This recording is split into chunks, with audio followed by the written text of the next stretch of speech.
Selamat malam, perkenalkan nama saya Franciscus Jevon Abi dengan NIM 43125059. Saya akan menjelaskan tentang pengertian komunikasi organisasi.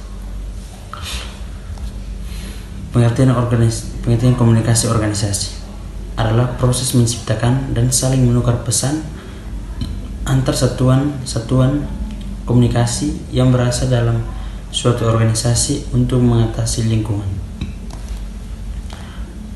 Organisasi sendiri memiliki pengertian yaitu suatu sistem yang stabil dan merupakan kerjasama antara individu-individu untuk dapat mencapai tujuan bersama dengan mengadakan jenjang serta pembagian tugas tertentu.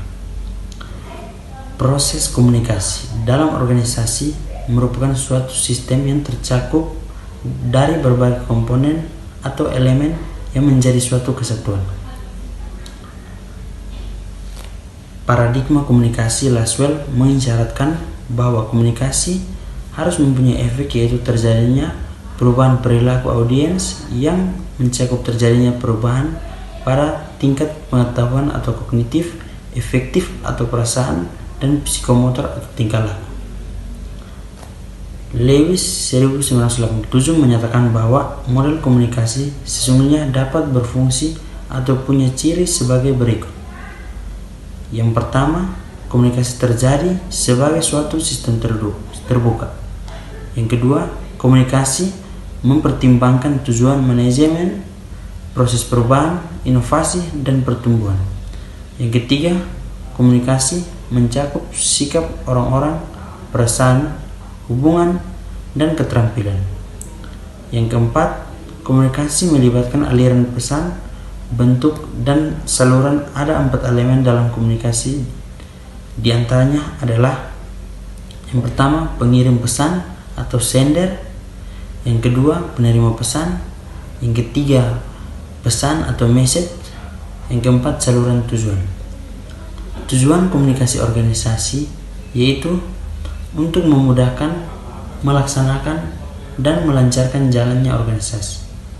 Menurut Kons, tujuan komunikasi organisasi adalah untuk mengadakan perubahan dan untuk memengaruhi tindakan stakeholder di arah kesejahteraan perusahaan. Tujuan Prof. Aloliweri.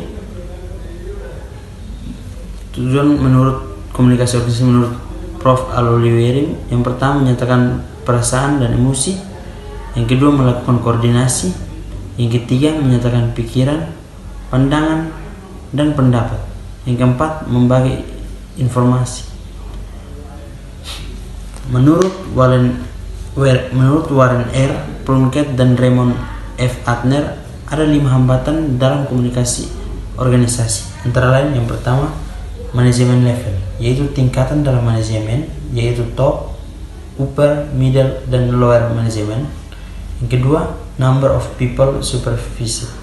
Komunikasi dalam organisasi akan berjalan lancar jika staf dan karyawan berjumlah kurang dari 12 orang. Yang ketiga, the rank of position in the organization.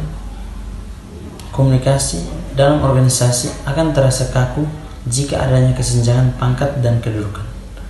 Yang keempat, change in manager. Pergantian manajer dalam organisasi dapat menimbulkan perubahan pola komunikasi. Yang kelima, manager interpretation. Ada manajemen yang menyukai karyawan berpenampilan rapi namun memiliki kinerja kurang baik, yang intinya bikin bapak senang. Dan ada manajer yang walaupun karyawannya berpenampilan urakan namun berintegritas tinggi. Menurut Eliana Sari, terdapat karakteristik dalam organisasi antara lain hierarki wewenang, tujuan bersama, koordinasi, dan pembagian tugas. Selain itu, adapun 4 fungsi dalam organisasi, yaitu fungsi informatif, fungsi regulatif, fungsi integratif, dan fungsi persuasif. Sekian dan terima kasih. Selamat malam.